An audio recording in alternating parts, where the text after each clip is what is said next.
I'm delighted to have with me today Sheila Templeton, our first prize winner, who, like me, comes from Troon. Now, Sheila, before I ask you to read your prize-winning poem, could I just ask you a wee bit about yourself, your background? I know, for example, that though you live in Ayrshire, your roots are elsewhere in Scotland. Yes, I was born in Aberdeen and brought up in Aberdeenshire, in Dice, which then was a village in Aberdeenshire. And I've largely lived on the east coast of Scotland, but 10 years ago just had this notion to move to the west, and I've lived there by the sea in Troon ever since. And, well, as an Ayrshire person, can I ask you, do you find the landscapes and seascapes inspirational?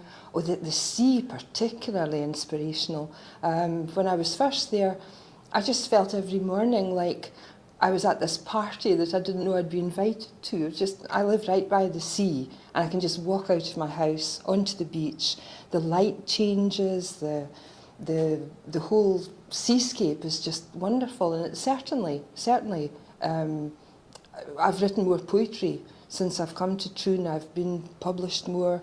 There's no doubt it's had a marvellous effect. So now you're firmly in Burns country, but is the language you use in your poetry, is it still sort of reflecting your northeast origins, do you think? Yes, I think I have to make a conscious effort actually to write in contemporary Scots or Ayrshire Scots. If I'm simply writing naturally, just with whatever comes out, the natural phrases seem to be in the northeast. I seem to revert to that.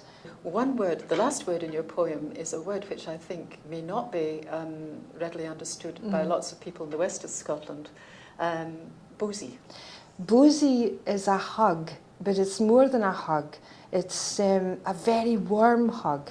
My father and my mother would say, "Oh, gisa bosie," and that means a hug. Yes, yes. But it's warmer than a hug. It's a very kind of affirmative yes, gesture. It's a very kind of very affectionate hug. I mean, hugs are always affectionate, but it's a particularly affectionate way to give.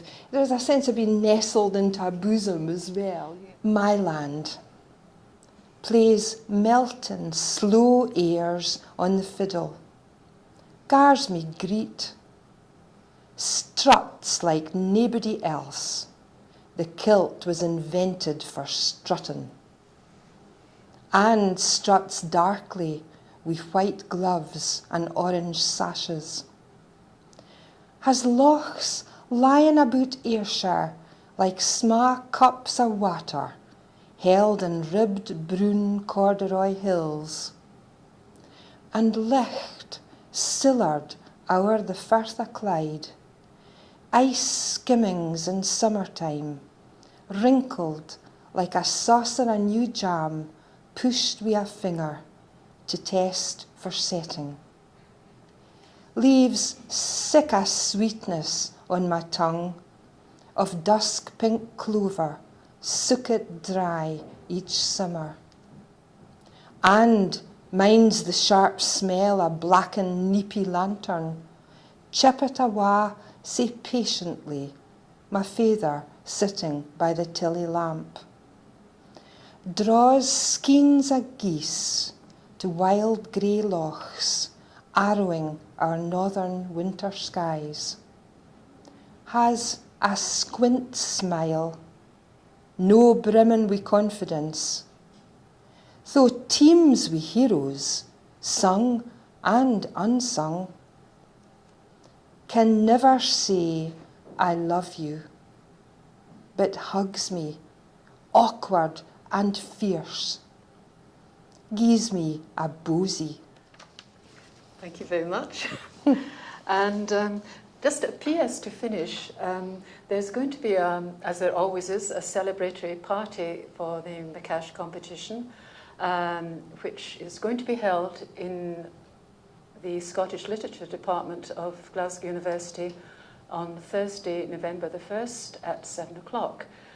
So everyone who's interested in poetry and is in the area is very welcome. Please do come along.